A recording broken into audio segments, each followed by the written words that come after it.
오늘 본문 말씀을 가지고 주의 옷자락을 만진 여인이란 제목으로 함께 은혜를 나누겠습니다. 함께 따라 하시겠습니다. 주의 옷자락을 만진 여인. 한 번 더 따라 하시겠습니다. 주의 옷자락을 만진 여인. 예, 고맙습니다. 미국 메이저리그 야구에 뉴욕 양키스라는 팀이 있고, 그 뉴욕 양키스라는 팀의 전설적인 포수이자 또 명예의 전당의 헌해까지 된 요기 베라라는 선수가 있었습니다. 조금 오래된 분이기 때문에 기억하시는 분은 기억하시고 또 아실 분들은 아실 터인데 많은 분들이 잘 아시지는 못할 것입니다. 이 요기 베라라는 분이 은퇴를 하고 나서 1973년에 뉴욕 매츠팀의 감독이 되었을 때의 일입니다. 이 뉴욕 매츠팀이 73년 한 해 참 기적을 일으킨 팀입니다. 그러나 7월 한 달까지, 시즌의 반이 지난 때까지는 내셔널리그 동부 디비전의 선두와 9.5게임 차나 되는 정도로 꼴찌를 달리고 있었습니다. 시즌의 반 이상이 지난 때에 동부지구의 꼴찌였다니 뭐 다 본 거 아니겠습니까? 그래서 기자들이 요기 베라에게 와서 다음과 같이 조롱을 하며 말했습니다. 당신의 시즌은 끝났다. 그리고 당신은 시즌이 끝나는 대로 해임이 될 것이다 라고 조롱하면서 이야기했다고 합니다. 그때 요기 베라가 우리가 잘 아는 명언을 남겼습니다. 끝날 때까지 끝난 것이 아니다. It ain't over till it's over. 끝날 때까지 끝난 것이 아니다.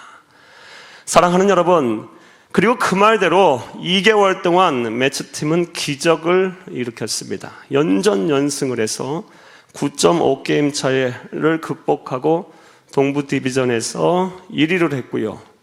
내셔널리그 우승을 했고 월드시리즈까지 진출을 했다고 합니다. 이렇듯 세상을 살다 보면 세상에서도 절망적인 상황이 뒤집히는 경우가 있습니다. 기적이 일어나는 경우가 있습니다. 다시 말해서 인생의 역전이 일어나는 경우가 종종 있습니다. 여러분에게 이러한 은혜와 축복이 있기를 간절히 주의 이름으로 축복합니다. 특별히 성경 말씀에 보면 이러한 이야기로 가득 차 있습니다. 가득 차 있어요. 그리고 하나님의 은혜로 말미암아 복을 받은 사람들은 어찌 보면 다 이러한 경우라고 해도 과언이 아닙니다. 예를 들면 아브라함도 그랬고, 이삭도 그랬고, 야곱도 그랬고, 요셉도 그랬고, 다윗도 그랬고, 다니엘도 그랬고, 다 그런 사람들입니다. 심지어 우리 예수님조차도 그러한 경우입니다. 예수님은 우리를 구원하시기 위해서 창조주 하나님께서 인간의 몸을 입고 이 땅에 오셨습니다. 그러나 30년 동안 그는 가난 속에 살아야 했고 그 누구에게도 주목을 받지 못했습니다.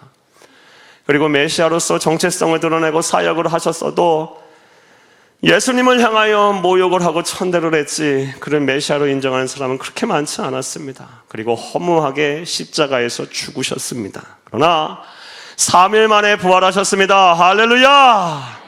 그래서 그분은 만왕의 왕이 되셨고 만유의 구세주가 되셨습니다.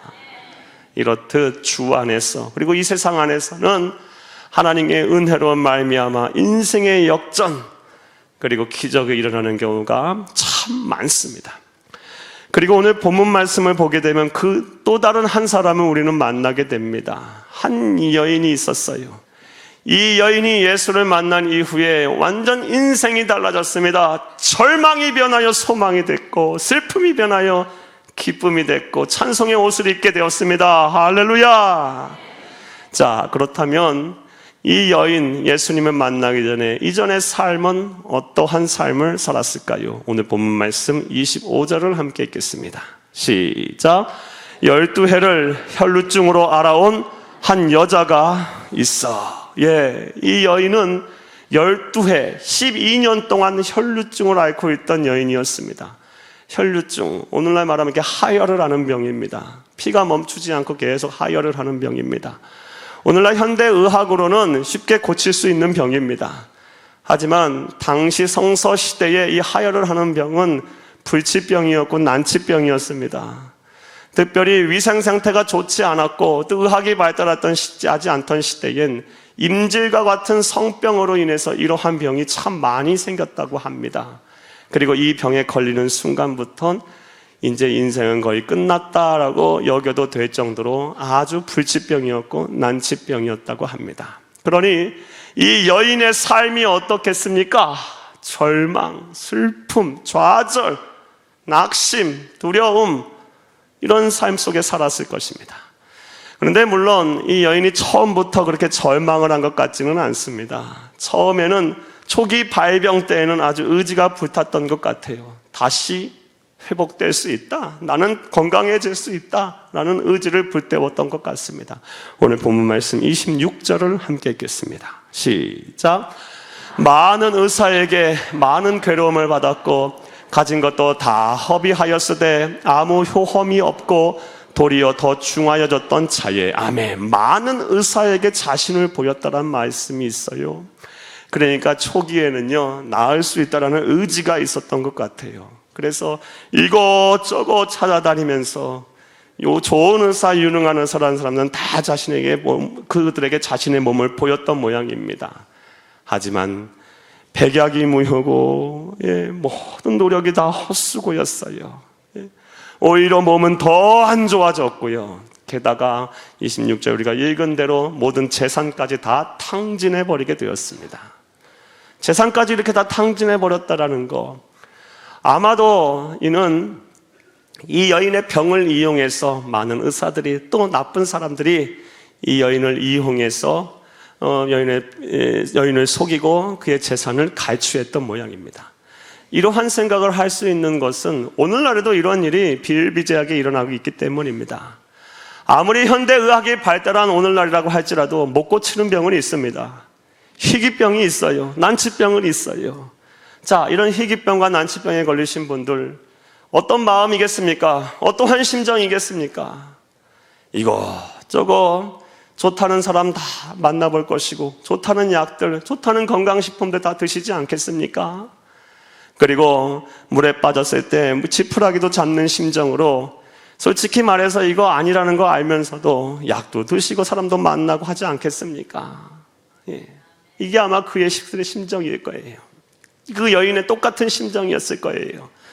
만약 이 자리에 그런 분들 계시다면 하나님의 은혜와 섭리, 특별하신 은혜와 보호하심이 있기를 간절히 주의 이름으로 축복합니다.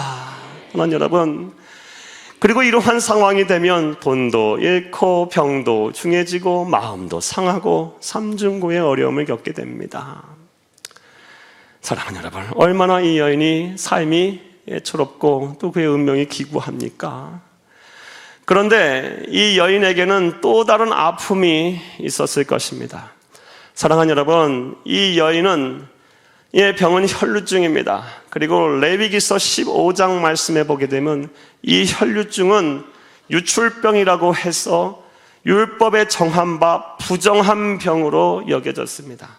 그리고 당시 사회, 성서 시대는 율법이 곧 사회법이던 시대입니다. 율법이 곧 사회법이에요. 그러므로 이 혈루증에 걸린 여인은 부정한 여인으로 그렇게 인정을 받았을 것이고, 그리고 그것으로 인해서 많은 사회적인 제약이 뒤따랐을 것입니다. 레위기서 15장 말씀에 보면 이 혈루증에 걸린 유출병에 걸리게 되면 사람을 가까이 하면 안 돼요. 만져서도 안 되고 접촉해서도 안 되고 성전에서 예배를 드릴 수도 없어요. 격리되어 살아야 돼요. 그래서인지 당시 기록에 보면 이런 병에 걸린 여인을 남편들은 그냥 내쫓았고요. 그리고 이혼을 해도 정당한 사유가 됐다고 합니다. 불의한 사회죠. 그러니 이 여인의 마음이 얼마나 힘들었겠습니까? 몸도 아픈데 재산도 다 뺏겼는데 어디 하나 기댈 언덕도 없고 도와줄 사람 하나 없습니다. 여러분, 이 여인의 마음이 읽혀지십니까? 마치 망망대해에 떠서 다니는 조각배처럼 풍랑에 이리 휘둘리고 저리 휘둘리고 이리 엎어지고 저리 엎어지는 것처럼 세상 풍파에 이리 휘둘리고 저리 휘둘리고 이 사람한테 치고 저 사람한테 치고 이 사람한테 당하고 저 사람한테 당하고, 그리고 결국은 남아있는 것은 내 몸뚱아리 하나, 병든 몸뚱아리 하나밖에 없는 그 심정, 그 상황을 어떻게 우리가 이해하겠습니까? 혹시 이 자리에도 그런 분들 계시다면 정말 하나님의 은혜가 함께하기를 간절히 주의 이름으로 축복합니다. 그런데 이런 절망 속에 있는 여인이 예수님의 옷자락을 만진 순간 모든 것이 변화됐습니다. 병이 나았어요. 병만 나은 것이 아닙니다. 우리 예수 그리스도께서는 이 사람의 영혼까지 치유하셨습니다. 이에 죄의 문제까지 해결해 주셔서 따라 네 믿음이 너를 구원했다 하면서 이 여인의 모든 아픔을 위로하여 하시고 어루만지시고 근본적인 문제까지 다 해결해 주셨습니다. 오늘 이 자리에 이 말씀을 들으시면서 여러분 심령에 더욱더 하나님의 은혜가 축복이 함께 하셔서 위로를 받으시고 또 이 여인과 같은 상황 속에 계신 분들이라면 기적을 체험할 수 있기를 간절히 주의 이름으로 축복합니다. 그렇다면 이 여인이 어떻게 하였길래 우리 예수님께서 이 여인을 고치셨을까요? 이 여인이 무엇을 하였길래 이 여인은 이런 기적의 주인공이 될 수가 있었을까요? 또한 우리가 이런 기적의 주인공 또한 우리가 되려면 우리는 무엇을 해야 할까요? 자, 이제부터 따라하시겠습니다. 첫째로 따라합니다. 첫째로 주의 옷자락을 만지면 구원을 받으리라는 믿음이 있었기 때문입니다. 믿음이 있었어요. 그저 주의 옷자락에 손만 대면 내가 구원을 받을 수 있겠다. 나같이 보잘것없고 나같이 사회에서 버림받은 사람은 예수님에게 안수받는 것도 아니고 안차를 받는 것도 아니고 어떤 특별한 대우를 받는 것도 아니고 그저 주의 옷자락만 손만 대도 나는 구원을 받을 수 있겠다라는 믿음이 있었습니다. 사랑하는 여러분, 오늘 본문 말씀 28절을 함께 읽겠습니다. 시작. 이는 내가 그의 옷에만 손을 대어도 구원을 받으리라 생각함일러라. 아멘. 이는 내가, 이 여인이 말입니다. 예수님의 옷에 손만 대어도 나는 구원을 받을 수 있을 것이다. 난 믿음이 있었어요. 사랑하는 여러분, 이처럼 믿음은 기적을 낳습니다. 믿음이 중요해요. 이것은 우리 예수님께서도 직접 말씀하셨습니다. 마태복음 17장 20절을 함께 읽겠습니다. 시작. 이르시되 너희 믿음이 작은 까닭이니라. 진실로 너희에게 이르노니 만일 너희에게 믿음이 겨자씨 하나만큼만 있어도 이 산을 명하여 여기로서 저기로 옮겨지라 하면 옮겨질 것이요 또 너희가 못할 것이 없으리라. 아멘. 사랑하는 여러분, 겨자씨 보셨습니까? 좁쌀 씨알보다도 작아요. 좁쌀보다도 작아요. 그런 작은 씨앗의 크기에 대한 믿음만 있어도 산이 여기에서 여기로 옮겨진답니다. 기적이 일어난답니다. 하나님의 능력은 믿음을 통해서 나타난답니다. 이 여인에게는 그런 믿음이 있었어요. 내가 그저 나 같은 자 그냥 주의 옷자락에 손만 이렇게 살짝 대도 내 병이 나을 수 있을 거라는 믿음이 있었기에 사랑하는 여러분, 하나님이신 예수님께서 이 여인을 고치시고 이 영혼의 육체의 병뿐만이 아니라 영혼의 병까지 고치신 것임을 믿으시기를 간절히 주의 이름으로 축복합니다.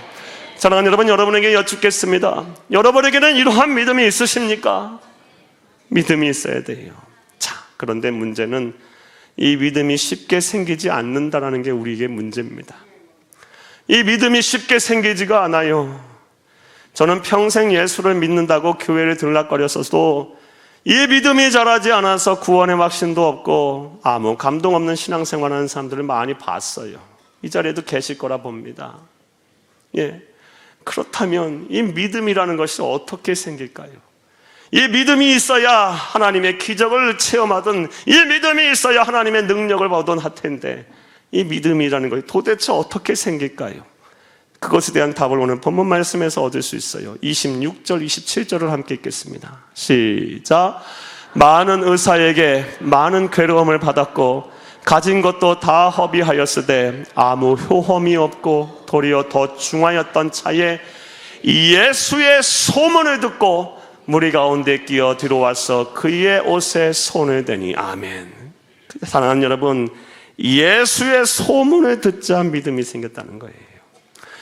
누군가 와서 이 여인이 불쌍하기 때문에 예수의 소문을 전해줬는지 또 오며 가며 이 여인이 예수의 소문을 들었는지는 알 수 없어요. 하지만 다음과 같은 내용의 소문을 아마 이 여인이 들었을 겁니다. 갈릴리에서 온 30대 청년이 있는데 그분이 메시아인가 봐.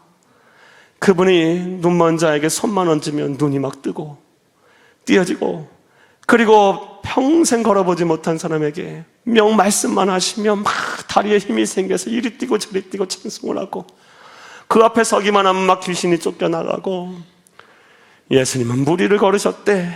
그리고 보리떡 5개와 물고기 2마리로 5,000명을 먹이고, 장정만 5,000명을 먹이고 12광주를 남기셨대. 아니, 내가 그 현장에 있었잖아. 기절하여 죽는 줄 알았다고. 이런 소문을 이 여인이 분명히 들었을 거예요. 그리고 이 여인이 그 소문을 듣는 순간 동토와도 같이 얼어붙었던 그 마음이 녹았을 거예요. 그리고 신라의 같은 희망이 아마 생겼을 거예요. 나도 예수님을 만나면 고침받을 수 있겠다. 다시 살아날 수 있겠다.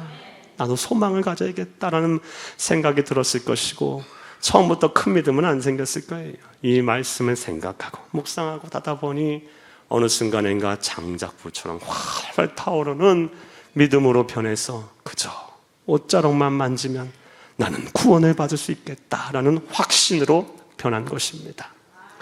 사랑하는 여러분, 이처럼 믿음은 말씀을 들음에서 납니다. 로마서 10장 17절 말씀에도 사랑하는 여러분, 믿음은 들음에서 나고 듣는 것은 예수 그리스도의 복음이라 그랬습니다. 말씀을 들어야 믿음이 생깁니다. 그런데 말씀을 그냥 듣는다고 믿음이 또 생기는 건 아니에요. 말씀을 들을 때 마음의 문을 열고 적극적이며 긍정적으로 말씀을 들어야 믿음이 생기지, 그냥 말을 해봐라, 나는 나다, 그리고 뭐 그런 게 있어, 내 경험과 내 이성과 내 생각으로 자꾸 밀어내면요, 절대 믿음 안 생겨요. 믿음 있는 자의 가장 큰 특징은 수용적인 자세를 갖는다는 거예요. 예, 말씀하시면 듣겠습니다, 주의 종이 듣겠습니다 라는 마음의 문을 열고 말씀을 들어보시라니까요. 그러면 그 믿음이 처음부터 크게 생기지 않아요.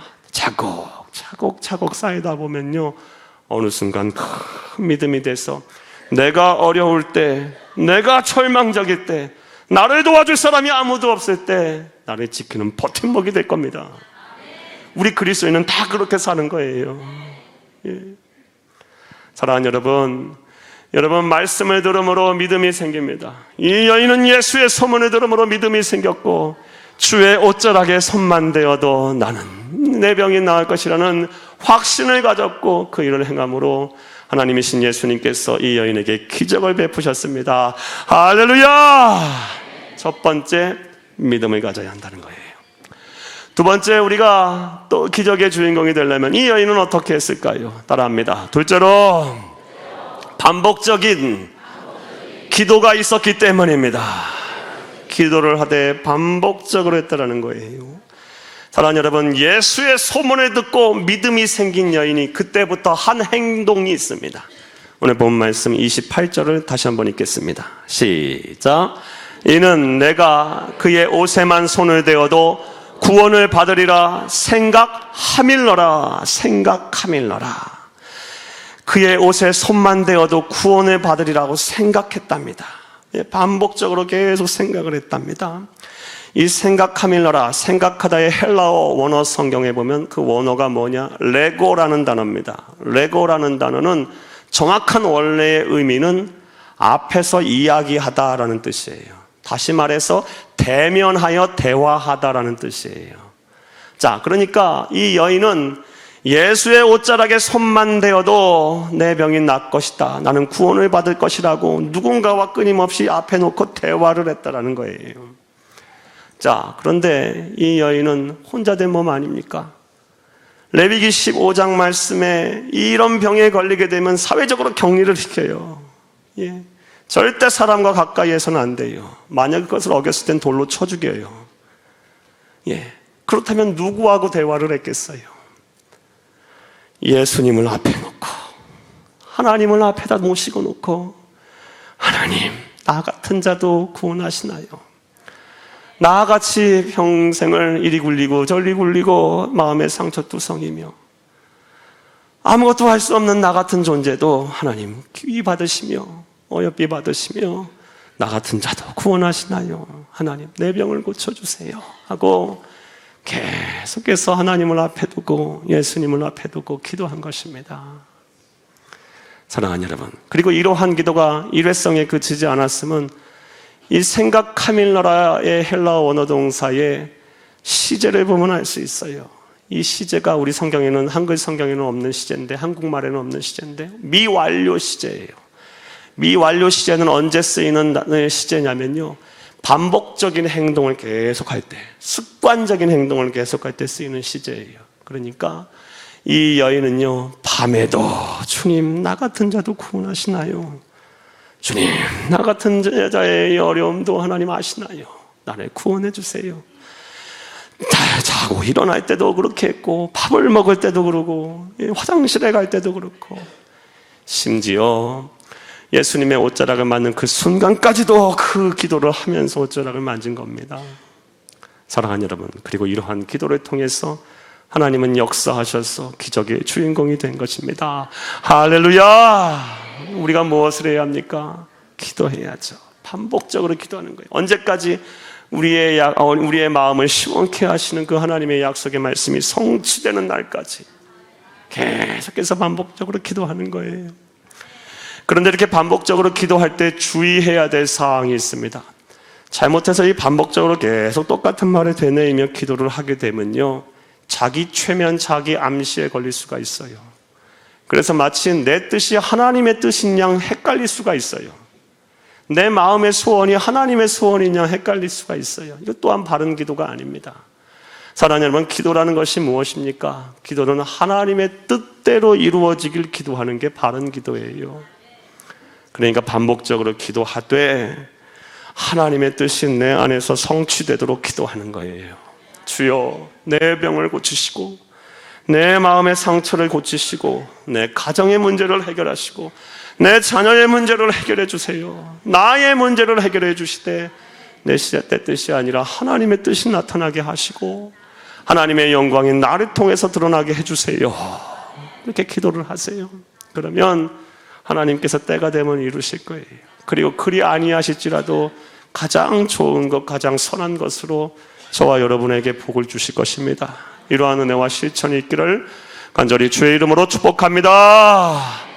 두 번째, 이 여인은 어떻게 했습니까? 반복적으로 기도를 했습니다. 자, 그 다음에 이 여인이 어떻게 했길래 기적의 주인공이 되었으며 우리는 이 여인을 통해서 무엇을 배울 수 있을까요? 따라합니다. 셋째로, 장애물을 뛰어넘어 주의 옷자락을 만졌기 때문입니다.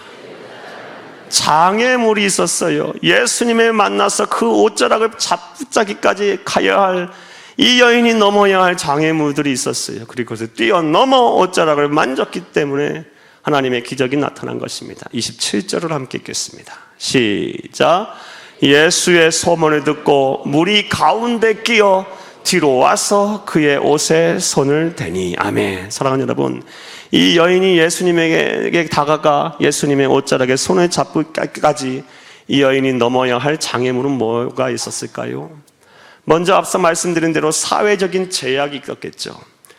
이 모세의 율법에 의해서 유출병, 하혈을 하는 이 혈루병 환자들은 사람을 가까이 하면 안 돼요. 걸리면 돌로 쳐 죽여요. 예.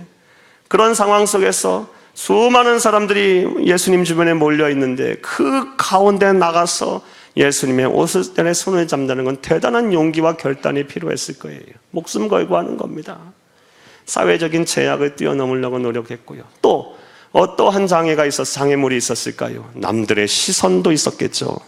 여러분, 아무리 깨끗하게 한다고 해도 냄새 나겠죠. 바로 알겠죠. 예. 그리고 이렇게 하혈을 오게 하게 되면 얼굴이 얼마나 창백해집니까? 빈혈도 오고요. 예. 오늘날 시대하고는 전혀 다른 시대 아닙니까? 오늘은 다 치료돼요. 웬만하면요. 그때는 치료가 안 되는 사회였어요. 얼굴이 하얗게 돼서 바짝 말라서 죽는 병이에요. 사랑하는 여러분, 그런 남들의 시선도 뛰어넘어야 했을 거예요. 그리고 또 어떤 장애물이 있었을까요? 쇠약한 기력도 마찬가지겠죠. 여러분, 예수님 주변에는 건장한 남자들이 둘러싸여 있어요. 그런 건장한 남자들을 둘러싸여 있는 상황에서 사랑하는 여러분, 이 쇠약한 기력을 가지고 12해 동안 병을 앓아서 뭐 무거운 것 하나 들겠습니까? 뭐 어찌 하겠습니까? 겨우 발걸음 옮겨서 왔겠죠. 그리고 예수님에게 옷에 손을 댑니다. 장애물을 뛰어넘었어요. 사랑하는 여러분, 이렇게 장애물을 뛰어넘어야, 그리고 믿음의 행동을 해야 하나님의 복을 받습니다. 성경을 보면 하나님의 기적을 체험한 사람들은 어찌 보면 다 이랬어요. 한 사람 더 소개하면 마가복음 10장에 나오는 디메오의 아들, 우리가 흔히 말하는 바디메오입니다. 이 디메오의 아들은, 바는 아들이란 뜻이고 디메오가 사람 이름이 아버지 이름이에요. 그 디메오의 아들이에요. 이 사람은 평생 동안, 아니 날 때부터 눈이 먼 사람이에요. 그리고 눈이 먼 사람이 뭘 할 수가 있었겠어요? 할 수 있는 것은 구걸하는 것밖에 없어요. 그래서 거지였어요. 여리고성에 살고 있었어요. 예수님께서 여리고성에서 사역을 다 마치고 여리고성은 나서는 순간 성문 앞에서 구걸하던 이 바디메오의 귓가에 예수라는 소리가 들려요. 그때 이 바디메오가 어떻게 합니까? 다윗의 자손 예수여, 나를 불쌍히 여기소서. 계속 소리를 칩니다. 마가복음 10장 48절 말씀에 보면 사람들이 꾸짖어서 조용하라고 했다 그래요. 성경이 완곡하게 표현이 돼서 그렇지 꾸짖었겠습니까? 발로 차고 침 뱉고 막 떠밀고, 당시 거지들 사람 취급도 안 하던 때에, 인권이라는 것이 없던 사회에 이건 뭐 생각도 하지 못한 처우를 받았을 거예요. 그래도 끊임없이 다윗의 자손 예수여, 나를 불쌍히 여기소서 하고 손을 막 내밀고 앞도 안 보이는 상황 속에서 예수를 향해 막 달려가요. 여러분 상상되세요? 그런 상황 속에 있어요. 그때 예수가 손을 잡아줬어요. 그리고 눈이 떠졌고요. 그리고 나아가서 예수님의 제자가 됐어요. 사랑하는 여러분, 여러분에게 여쭙겠습니다. 여러분이 예수님을 만나야 되는 상황 속에서 여러분 앞에 있는 장애물이 무엇입니까? 이와 관련해서 설교를 준비하다가 제 기억 속에 오래 잊혀졌던 한 청년이 생각이 났어요. 꽤 오래된 얘기인데요. 이 청년은 20대 초반까지 예수의 옛자도 몰랐던 청년이에요. 그리고 이 청년의 부모님은 아주 예수 믿는 것을 아주 반대를 했던 분들이에요. 아주 싫어했어요. 유독 싫어하셨어요. 웬만하면 딸이 그 정도 하면 웬만하면 허락해 주는데 너무 반대를 심하게 하셨던 분이에요. 또 이 청년은 우울증이 굉장히 심했어요. 그리고 자존감이 너무 낮았어요. 그래서 사람과 사람 사이에 눈도 안 마주쳐요. 낯을 너무 가려요. 이런 청년이 전도를 받고 예수를 믿고 같이 말씀 공부하고 예배 드리면서 하나하나씩 변화되는 모습을 봤습니다. 막 노력을 하는 것이 보였어요. 낮은 자존감 때문에 나 같은 참 고개를 숙이고 눈도 안 마주치면서 그냥 살 의미가 없다고 생각했던 그 청년이 하나하나 자신의 것을 이렇게 풀어놓는 것을 보았어요. 그리고 나중에는 신앙생활을 잘하고 엄마도 전도를 했어요. 신앙생활 잘하고 있어요. 이 청년이 예전에 저한테 이런 얘기를 했던 적이 있어요. 목사님, 제가 기도를 너무 하고 싶은데, 그것도 크게 부르짖으면 기도하고 싶은데 갑자기 집에서 그렇게 기도할 때는 어떻게 해야 될까요? 막 묻는 거예요. 그래서 너 편한 대로 해거라 그랬더니, 잘 지혜롭게 하거라 그랬더니 어느 날 와서 저한테 이런 얘기를 하는 거예요. 목사님, 제가 집에서 기도 갑자기 크게 하고 싶었어요. 그래서 이불을 크게 2개를 뒤집어 쓰고 그렇게 기도를 했어요. 설교를 준비하면 이 청년의 생각이 갑자기 떠올랐어요. 이 청년은 부모의 반대도 뛰어넘었고요, 낮은 자존감도 극복했고요, 그리고 우울증도 벗어나려고 노력해서 복음 안에서 해결을 받고요, 그렇게 불부짖고 기도하고 싶을 때 이불 뒤집어 쓰면서까지 기도를 했어요. 사랑하는 여러분, 여러분에게 다시 여쭙겠습니다. 여러분은 예수를 만나야 하는데, 여러분에게 있어서 예수를 만나는데 방해가 되는 장애물이 무엇입니까? 분주함? 형통함? 예수 밖에 있는 분주함과 형통함은 복이 아닙니다. 여러분, 또 자존심, 체면, 열등감, 가난, 질병, 여러분, 그런 것들도 다 하나님 앞에서는 무의미한 거예요. 예수를 만나는 것이 중요한 것이지, 내 그런 거칠애 같은 옷을 입는 것이 중요한 것이 아니에요. 언젠가 우리가 가야 할 나라는 하나님의 나라고, 언젠가 가야 할 품은 예수 그리스도의 품이에요. 그렇다면 그 품 앞에 안기는 것이 중요한 것이고 그 앞에서 내 몸을 보여주는 내 삶을 드러내는 것이 더 중요한 거예요. 사랑하는 여러분, 장애물을 뛰어넘어 여러분 믿음의 행동을 하시기를, 주의 옷자락을 붙잡으시기를 간절히 주의 이름으로 축복합니다. 기적이 일어나게 될 거예요. 자, 이제 말씀 맺겠습니다. 사랑하는 여러분, 혹자들은 이 여인이 아주 절박한 상황이었기 때문에 믿음도 생긴 것이고 기도도 한 것이고 장애물을 뛰어넘어 이 예수님의 옷자락을 만졌다고 이야기합니다. 반은 맞고 반은 틀린 얘기라고 생각해요. 절박하면 사람이 그러겠죠. 예, 이게밖에 없고 이거밖에 살 길이 없다면 아주 막 절박해서 막 믿음도 생기고 기도도 막 열심히 하고 실제도 그렇게 하고 그리고 막 장애물도 뛰어넘어 옷자락도 잡겠죠. 그런데 왜 반은 맞고 반은 틀리다고 한 이야기가 무엇이냐? 사람이 다 그렇지 않아요. 예, 신앙생활을 잘 하시던 분도 중병에 걸리고 또 삶의 무게가 막 짓눌리고 어려움이 생기면요, 스스로 무력해져서 막 주저앉고 영적으로 침체가 되고 기도해라 그래도 기도도 안 하고 믿음을 가져야 해도 믿음을 못 갖고 장애물을 뛰어넘으라 해도 그 제풀에 지쳐서 넘어지시는 분 많이 봤습니다. 사랑하는 여러분, 여러분들은 어떠십니까? 그러나 우리는 우리의 삶을 포기해서는 안 됩니다. 우리의 삶의 어려움과 문제 앞에서 주저앉아서는 안 돼요. 특별히 우리 그리스도인은 그래서는 안 됩니다. 왜냐하면 우리의 생명은 예수님의 생명과 맞바꾼 우리의 삶이기 때문에 그래요. 여러분, 나를 구원하시기 위해서, 나에게 영생을 주시기 위해서 하나님이 죽었어요. 예. 여러분, 여러분의 삶을 귀히 여기시고 여러분의 생명을 귀히 여기시고 하실 수 있는 길을 최선을 다해서 하세요. 이것은 말씀을 또 잘못 이해해서 지나친 욕심을 부리라는 말씀이 아니에요. 예, 이것도 경계해야 돼요.